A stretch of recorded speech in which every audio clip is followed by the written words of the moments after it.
Pagi di gerbang sekolah, Arjuna, Juna, melangkah tergesa, seragamnya pudar tak seputih milik teman. Bau samar ikan pasar tercium di tangannya, sisa membantu ibu mencari nafkah sejak dini hari. Wajahnya lesu, menunjukkan lelah luar biasa. Namun, di balik tatapan matanya, ada nyala tekad kuat tersembunyi. Hari ini akan jadi perjuangan berat, dia tahu itu. Lapangan upacara dipenuhi siswa. Barisan rapi membisu, tegang di bawah sengatan matahari pagi. Juna berdiri di barisan paling belakang, berusaha tidak menarik perhatian. Ia merasa tatapan beberapa teman seperti menusuk punggungnya, seolah mencium bau kesederhanaan yang menempel padanya. Ia hanya ingin upacara ini cepat selesai. Kepala sekolah menyampaikan amanat, namun fokus Juna terpecah saat Pak Bambang, guru bimbingan konseling, BK, menatapnya tajam dari barisan guru. Senyum Pak Bambang terasa seperti seringai. Juna merasakan firasat buruk yang merayapi hatinya, membuat perutnya melilit tak nyaman. Suasana pagi yang cerah seketika terasa mencekam. Setelah amanat, Pak Bambang mengambil alih mikrofon. Suaranya lantang, memecah kesunyian. Ia menyinggung kedisiplinan dan kerapian seragam siswa. Mata Pak Bambang kembali tertuju pada Juna. Jantung Juna berdegup kencang, firasat buruknya menjadi nyata. Keringat dingin mulai membasahi pelipisnya. Pak Bambang menyebut nama Arjuna dengan nada yang menusuk. Juna diminta maju ke depan barisan.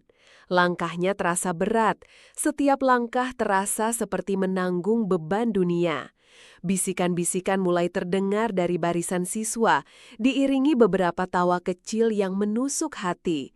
Pipi Juna terasa panas. Di depan semua orang, Pak Bambang menunjuk seragam Juna yang lusuh dan menyinggung nilainya yang merosot, menuduhnya kurang niat belajar dan hanya membuang waktu sekolah. Juna hanya bisa menunduk, menahan malu yang membakar seluruh tubuhnya. Rasanya ingin bumi menelannya saat itu juga. Pak Bambang mengeluarkan selembar kertas ulangan fisika Juna yang baru saja dinilai. Nilainya merah, sangat jauh dari ekspektasi. Tanpa ragu, kertas itu diremas kuat di depan wajah Juna, lalu dijatuhkan begitu saja ke tanah. Simbol penghinaan yang telak menghancurkan sisa harga diri Juna. Mata Juna berkaca-kaca, namun ia menahan mati-matian agar air mata itu tidak jatuh. Ia mengepalkan tangan, kuku-kuku jarinya menancap ke telapak tangan. Rasa hancur dan marah bercampur menjadi satu. Ia merasa begitu kecil, tertindas, dan tak berdaya di hadapan ribuan pasang mata yang memandang. Pulang sekolah, Juna berjalan lesu menyusuri gang sempit menuju rumah kontrakannya. Setiap langkah terasa berat, bayangan kertas yang diremas dan bisikan teman-teman terus menghantui.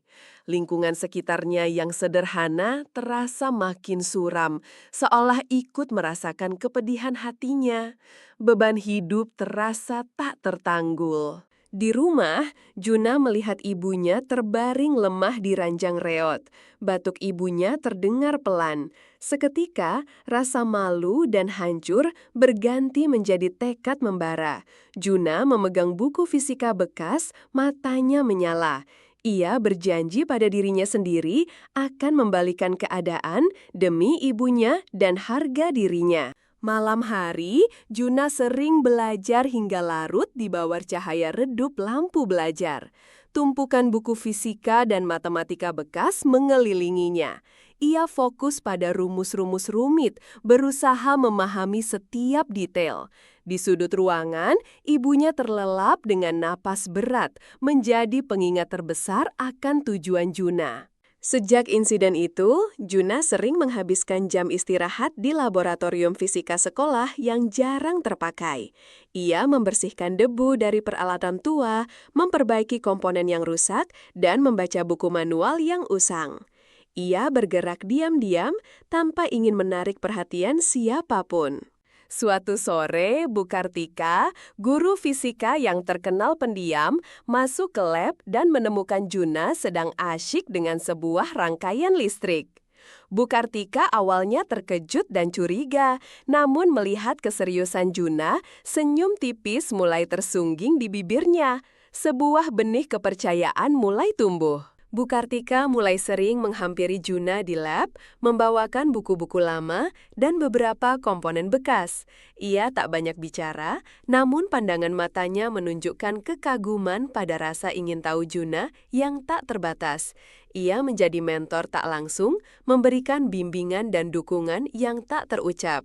Sepulang sekolah, Juna tak langsung pulang. Ia bekerja sambilan di toko elektronik bekas milik seorang kakek. Di sana, ia belajar seluk-beluk komponen, sirkuit, dan cara memperbaiki berbagai perangkat. Otaknya terus bekerja, mengasosiasikan teori fisika dengan praktek langsung. Laras, teman sekelas Juna yang dulu sering ikut menertawakan, kini sering melihat Juna pulang paling akhir.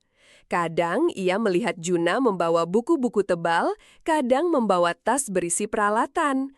Rasa penasaran mulai menggantikan cibiran di hatinya. Ada sesuatu yang berbeda dari Juna. Suatu siang, Laras tak sengaja mendengar Juna berbicara serius dengan Bu Kartika tentang sebuah proyek deteksi. Juna menjelaskan dengan penuh semangat tentang sebuah ide yang inovatif. Laras tertegun. Pandangannya terhadap Juna mulai berubah total. Rasa kagum perlahan menyusup. Perlahan, beberapa siswa lain mulai memperhatikan perubahan pada Juna. Dari siswa yang pendiam dan tertekan, ia kini memancarkan aura fokus dan tekad kuat. Walaupun masih sederhana, ada kepercayaan diri baru terpancar dari dirinya yang membuat banyak orang bertanya-tanya. Juna mulai merakit prototipe kecil di rumah, di sudut kamar yang sempit. Ia begadang bermalam-malam, diiringi suara batuk ibunya yang makin sering terdengar. Setiap kabel yang terpasang, setiap komponen yang menyatu adalah harapan besar untuk mengubah nasib. Proyek itu adalah segalanya. Rasa kantuk dan lelah seringkali menyerang, namun semangat Juna tak pernah padam. Ia membayangkan wajah Pak Bambang yang terkejut, dan yang lebih penting, senyum ibunya yang akan kembali cerah. Pembalasan yang elegan, bukan dengan amarah, melainkan dengan bukti nyata hasil kerja keras. Hari presentasi ilmiah tahunan tiba. Aula sekolah ramai dipenuhi siswa, guru, dan beberapa tamu undangan. Suasana tegang bercampur antusias. Di barisan depan, Pak Bambang duduk dengan angkuh, menyilangkan tangan, menatap berkeliling seolah menunggu pertunjukan yang membosankan. Satu persatu siswa naik panggung, mempresentasikan proyek ilmiah mereka.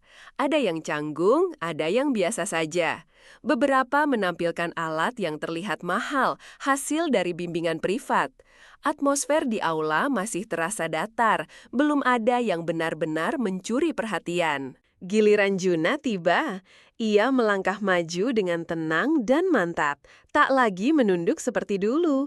Pakaiannya masih sederhana, namun kini terlihat bersih dan rapi.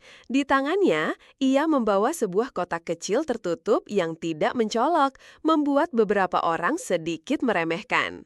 Dengan suara jelas dan percaya diri, Juna mulai menjelaskan prototipenya. Sistem deteksi dini kualitas udara berbasis AI sederhana. Ia memaparkan cara kerja alat itu yang dapat diproduksi dengan biaya sangat rendah, menjadikannya terjangkau untuk semua kalangan masyarakat. Juna kemudian menyalakan alatnya. Lampu indikator pada alat itu perlahan berubah warna, menunjukkan kualitas udara di dalam aula yang ternyata tidak terlalu baik. Alat itu bekerja dengan sempurna, memberikan data akurat. Aula mulai berbisik-bisik, kaget dengan keakuratan perangkat sederhana itu. Mata Pak Bambang terbelalak, rahangnya sedikit terbuka. Wajahnya yang semula angkuh, kini menunjukkan keterkejutan luar biasa. Bisik-bisik kagum kini memenuhi seluruh ruangan. Tak lagi ada tawa atau cibiran.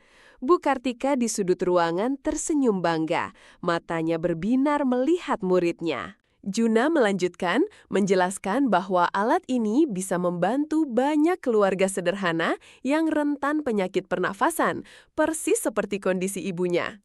Ada getaran tulus dan empati dalam setiap kata yang diucapkannya, menyentuh hati banyak hadirin. Proyeknya bukan hanya cerdas, tapi juga penuh makna. Tepuk tangan membahana, tidak hanya dari siswa, tapi juga dari para guru dan tamu undangan. Suara gemuruh itu memecah keheningan yang sempat tercipta. Pak Bambang masih terpaku di kursinya.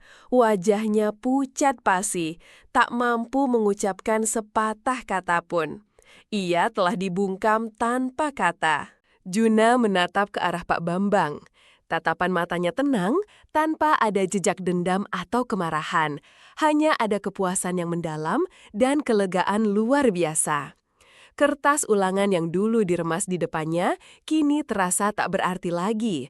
Pembalasan telah terwujud, tanpa harus melukai siapapun. Juna berjalan turun dari panggung, bahunya tegak. Langkahnya ringan, seolah beban bertahun-tahun telah terangkat. Dunia terasa lebih cerah.